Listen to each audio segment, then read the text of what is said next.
Salut tout le monde, bienvenue dans cette nouvelle vidéo Jukebox. Alors l'interview Jukebox, je vous réexplique le concept. C'est un projet de Club Trotter dans lequel des DJ du milieu électronique se confient en musique. Mais aujourd'hui, l'interview Jukebox se développe, se tourne vers d'autres horizons. Permettez-moi donc de vous présenter la nouvelle sous-catégorie vidéo intitulée Jukebox Plus. Alors le concept est très simple. Aujourd'hui, ce sont des acteurs du milieu social, culturel, sportif et politique qui se font interviewer à l'aide de musique, des musiques en rapport avec leur vie privée ou leur vie professionnelle. Et pour ce premier épisode, l'invité du jour n'est autre qu'un incontournable de la vie politique. C'est le bourgmestre de Charleroi et le ministre-président du gouvernement wallon. Vous l'avez compris, je parle bien sûr de Paul Magnette et voici son interview musicale.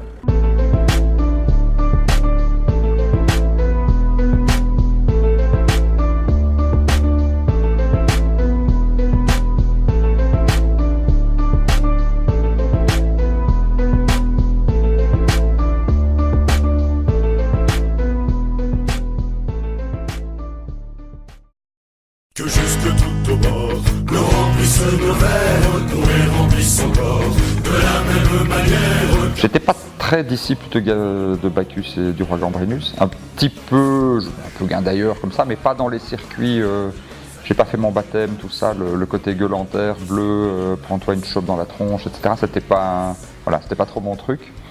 Et par contre, j'étais très curieux parce que quand on vient de Charleroi, qui est déjà une grande ville, une très grande ville même, mais qu'on arrive à Bruxelles, c'est quand même un éblouissement pour un jeune homme de 18 ans. Puis c'est la liberté, avoir un cote tout d'un coup, une liberté totale, ne plus avoir les parents sur le dos, les frères et sœurs, pouvoir se lever quand on veut, se coucher quand on veut, n'avoir aucune contrainte, c'était formidable. Et puis j'ai énormément marché dans Bruxelles, et j'ai été aux quatre coins de Bruxelles et voir plein de choses et m'imprégner de la vie culturelle bruxelloise qui est très riche. Il y avait toujours bien un filon pour avoir un concert gratuit, pour aller à la cinémathèque où ça coûtait 20 francs à l'époque pour aller voir un film, 50 centimes d'euros d'aujourd'hui, etc. Donc voilà, c'était des souvenirs des années très riches.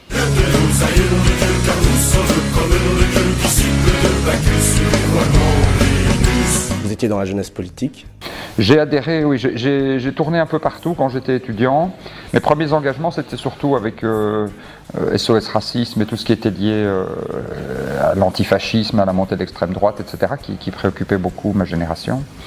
Et puis ensuite, je me suis un peu baladé politiquement, un peu du côté des écolos, des communistes, des anarchistes, etc. Et puis j'ai quand même rencontré un jour des jeunes socialistes très sympas qui ne correspondaient pas du tout à l'image que je me faisais des socialistes, c'est-à-dire qu'ils étaient jeunes, ils étaient sympas, ils étaient ouverts, ils étaient dynamiques, ils étaient très écolos, tout ça, et donc voilà, c'est devenu une histoire d'amitié qui est devenue aussi une histoire d'engagement partagé. Jeunesse, lève-toi, quand tu vois comme on pleure à chaque rue sa peine.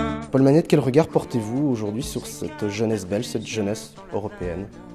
D'abord, je trouve qu'elle n'a pas beaucoup de chance, la génération qui a 15-20 ans aujourd'hui ou 18-25 ans, parce que c'est une époque qui est pas marrante à mains égards. C'est une époque qui est dominée par la crise économique et sociale, par une profonde morosité, par une crise politique aussi profonde, par le climat de terrorisme, la recrudescence du racisme, etc. Donc c'est vraiment une époque qui est dure à vivre, je pense, pour cette jeunesse. Et en un sens qui me rappelle beaucoup de choses de la mienne, parce que dans les années 80, fin des années 80, on vivait un peu tout ça aussi. Il y avait aussi l'extrême droite, il y avait aussi les attentats à Paris et ailleurs, il y avait aussi un climat très dominé par la fascination pour l'argent. Donc c'était pas une époque très, très amusante, et donc il faut dire aux jeunes qu'il y a toujours moyen de s'amuser, et il y a toujours surtout moyen de faire des choses passionnantes, même quand l'époque n'est pas peut-être la plus réjouissante. Et justement, comment doit-elle réagir, cette jeunesse, face à tous ces points que vous avez évoqués ? Moi j'ai toujours pensé que les non-jeunes ne doivent pas dire aux jeunes ce qu'ils doivent faire, donc je vais pas... Cette jeunesse en plus c'est la génération de mes enfants, parce que j'ai un fils de 20 ans, des filles de 15 et 17 ans, donc voilà, c'est une génération que je connais bien, que je pratique tous les jours, avec tous leurs amis, etc. Donc je les vois vivre, et je pense pas que j'ai de conseils à leur donner. Je leur souhaite simplement d'être ouverts au monde, d'avoir envie de découvrir le monde, d'apprendre des langues, d'étudier, de saisir toutes les occasions qu'ils peuvent avoir, d'écouter de la musique, de lire des livres, enfin de faire tout ce qui contribue à épanouir l'âme humaine. Paul Magnette, vous savez, en Belgique, mais également à l'étranger, ce n'est plus une surprise. Il existe des hommes politiques qui sont au pouvoir depuis de nombreuses années. On a même le sentiment que parfois, pour une certaine partie de la population, notamment la population des jeunes, eh bien, ces hommes politiques ne répondent plus aux attentes. Alors ma question est la suivante, Monsieur Magnette, ne faudrait-il donc pas un nouveau visage politique pour redonner confiance à cette partie de la population, à ces jeunes? En clair, ne faudrait-il donc pas des jeunes au pouvoir? C'est pas une question d'âge. Si on prend Bernie Sanders aux États-Unis, il a plus de 70 ans, mais il est venu avec des thèmes qui ont vraiment fasciné la jeunesse et qui ont réouvert complètement le débat politique. Même chose avec Jeremy Corbyn en Angleterre, qui a vraiment revigoré la gauche anglaise. Et puis par contre chez nous, on a je ne vais pas citer de nom, mais on a des hommes politiques qui, sur leur carte d'identité, sont jeunes, qui ont tout juste 40 ans, mais qui, dans leur tête, sont vieux à mourir. Et donc, c'est pas une question de date de naissance, c'est vraiment une question de jeunesse d'esprit. Et je pense que c'est ça qui est vraiment fondamental. En France, à l'époque, dans les années 80, François Mitterrand, qui était un vieux président et qui avait gouverné depuis 50 ans, était quand même celui qui fascinait la jeunesse. Et c'est celui qui, sans doute, comprenait le mieux la jeunesse. Il avait une très belle phrase sur la jeunesse, il disait celui qui, que je la retrouve maintenant, la jeunesse n'a pas toujours raison, mais celui qui n'écoute pas a toujours tort. Je trouve que c'est une très belle phrase, et voilà. Et Mitterrand avait, malgré son grand âge, si on peut dire, comprenait fondamentalement la jeunesse, et la jeunesse comprenait qu'elle était comprise par lui. Donc je pense qu'il ne faut pas faire du jeunisme. On a vu ça en Italie, on a voulu envoyer tout le monde à la casse, et puis finalement, qu'est-ce qu'il y avait derrière? Pas grand-chose comme vrai renouveau politique. Parfois, ces jeunes qui disent « je suis prêt », ils trépignent d'impatience parce qu'ils voudraient tout simplement être au pouvoir.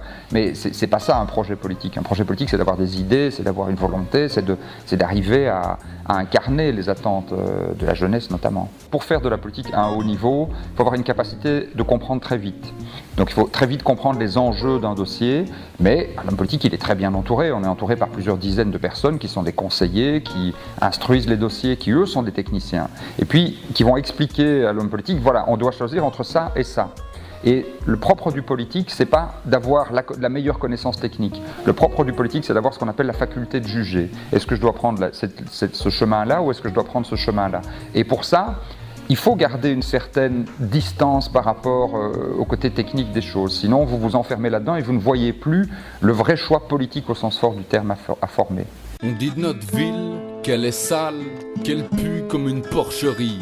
Mais on oublie que le beau port, c'est à... Le texte est magnifique, la manière dont il le dit est magnifique aussi, la musique est à la fois mélancolique et en même temps il y a de la joie, c'est vraiment un joyau je trouve. Et surtout, les phrases qui sont marquantes, notamment au début de cette chanson, c'est Charleroi la moche, Charleroi la sale, décrié par certains médias à l'époque, c'est une réalité. Est-ce qu'à ce moment-là, Paul Magnette, ça vous a attristé, toutes ces critiques envers cette ville? Non, parce que ça sert à rien de s'attrister. Bien sûr qu'on est tous un peu blessés quand on salit votre ville, votre pays, votre famille, votre entreprise, votre club de foot, enfin tout ce à quoi vous êtes attaché, ça vous blesse parce qu'une partie de nous-mêmes, on le loge dans ces identités collectives auxquelles on appartient. Mais ça ne sert à rien de se dire je suis blessé, il faut réagir. C'est aussi une chanson qui est quand même témoin déjà d'une époque, parce que ça fait quand même déjà 5-6 ans, je pense, qu'elle est sortie. Et à ce moment-là, il y avait, c'est vrai, à Charleroi, une vraie crise morale. C'est-à-dire que non seulement il y avait la crise économique, les affaires, l'instabilité politique, mais en plus les gens ne croyaient plus en rien. C'est ça qui était terrifiant. Il n'y avait plus de confiance en rien du tout, en rien ni en personne. Et ça, c'est quelque chose ça fait peur, vraiment. Il y a une très belle phrase de Modiano, le romancier français, dans son discours quand il a reçu le prix Nobel, où il dit « Paris, après-guerre, le Paris dans lequel il a grandi, Paris, c'était une ville sans regard ». Parce que les gens avaient vécu sous l'occupation, ils n'osaient plus se regarder, il y avait une espèce de traumatisme. Eh bien, Charleroi, ça m'a fait cette impression-là, certainement. C'était une ville sans regard. D'abord, il n'y avait plus personne dans les rues, donc il n'y avait plus de visage, ou à peu près. Je me souviens, en me promenant à la fin de l'année 2012 au boulevard Thiroux, entre les fêtes, c'était vraiment désespérant. Et les rares personnes qui se promenaient la tête baissée, le regard baissé. Il n'y avait plus aucune fierté, il n'y avait plus aucun échange. Et je pense que Charleroi est en train de revenir une ville avec des regards. Et ça, je pense, c'est ce qui réjouit le plus. C'est que les gens reviennent, ils osent à nouveau se regarder droit dans les yeux, avoir un échange, parfois vif, parce que le Carolo, il est dense, il est chaleureux, il est réactif. Mais au moins, c'est une ville qui revit. Et donc, il y a le bon côté qu'on trouvait dans la chanson de Mocheland, d'une ville rude, laborieuse, de gens qui ont travaillé, qui n'ont jamais rien demandé à personne, qui se sont fait tout seuls, ça reste, et ça donne vraiment de la force, de la résilience à Charleroi, et en même temps, il y a quand même un certain espoir et une certaine joie retrouvée, donc ça remet un peu de légèreté. Dans 20 ans, Charleroi, vous la voyez comment? Je pense telle qu'elle est déjà aujourd'hui, mais en renforçant ses qualités principales, qui est que c'est une ville facile à vivre, c'est une ville au sens où c'est facile d'y trouver sa place. Il y a beaucoup d'autres villes, quand on y arrive, on n'est pas bien reçu, on est regardé un peu de travers parce qu'on n'est pas de là-bas. À Charleroi, on devient très vite Carolo. Souvent des gens qui n'avaient jamais mis les pieds à Charleroi, qui au bout de 3 semaines connaissent tout le monde, font la bise à tout le monde, c'est bisoumchou généralisé.